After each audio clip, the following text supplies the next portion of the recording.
എന്തിനാണ് ബിസിനസ് ചെയ്യുന്നത്? അപ്പോൾ നമ്മൾ ശരിക്കും ഓരോ ജില്ലയിലേക്ക് അല്ലെങ്കിൽ ഓരോ സിറ്റിയിലേക്ക് അവരവരുടെ ബിസിനസ് എക്സ്പാൻഷൻ നടത്തുമ്പോൾ ഇപ്പോൾ സാറിൻ്റെ ഒരുപാട് കാര്യത്തിൽ മനസ്സിലായി ഓരോ ജില്ലയെക്കുറിച്ചും പഠിച്ചിട്ടാണ് പോകുന്നത്. കാരണം ചില ആളുകൾ പെട്ടെന്ന് ഒരു എക്സൈറ്റ്മെൻറ്റ് പോയിട്ട് ഒരുപാട് ജില്ലയിലേക്ക് എക്സ്പാൻഷൻ നടത്തി ബുദ്ധിമുട്ടാവാറുണ്ട്. ചില ആൾക്കാർ മടിച്ച് നിൽക്കും, പോണോ പോണ്ടേ, എക്സ്പാൻഷൻ ചെയ്യാനുള്ള ടൈമായിട്ടും പോകാത്ത കുറേ ആൾക്കാരുണ്ട്. അപ്പോൾ അതിൻ്റെ ഒരു മാർക്കറ്റ് സ്റ്റഡിയെക്കുറിച്ചും എങ്ങനെ എക്സ്പാൻഷൻ ചെയ്യണം എന്നുള്ളതിനെ കുറിച്ചും കൂടി സാറൊന്ന് പറയും. അല്ല, അതിന് ബേസിക് എന്താണെന്നറിയോ ദീപക്കെ? എന്തിനാണ് ബിസിനസ് ചെയ്യുന്നത്? എന്താണ് നീ ബിസിനസ്സിനോട് നീ എന്താ ഉദ്ദേശിക്കുന്നത്?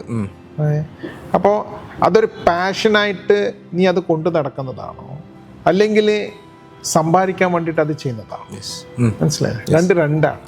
അപ്പോൾ നമ്മളെ പ്രോഡക്റ്റ് നിർബന്ധിച്ചിട്ട് അത് വിൽക്കാൻ നോക്കുകയാണെങ്കിൽ ഒരു പരിധിവരെ വിജയിക്കും പറ്റുള്ളൂ.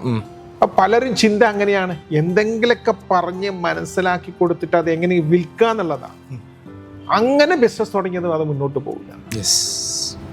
നേരെ നിങ്ങൾക്ക് ഈ പ്രോഡക്റ്റ് നിങ്ങളുടെ ജീവിതത്തിൽ വന്നാൽ എന്ത് മാറ്റങ്ങൾ ഉണ്ടാവും, എങ്ങനെയാണ് അത് യൂസ് ചെയ്യുക, മറ്റേ പ്രോഡക്റ്റിനെ കാട്ടിയും എങ്ങനെയായിരിക്കും അതിന് സർവീസ് ഉണ്ടാവും, ഇതിൻ്റെ കോസ്റ്റ് എങ്ങനെയായിരിക്കും. അപ്പം അവർക്കൊരു സൊല്യൂഷൻ ആവുന്ന രീതിയിലുള്ള ഒരു പ്രോഡക്റ്റും സർവീസും ആണെങ്കിൽ അത് ഉൾക്കൊള്ളാൻ പറ്റും.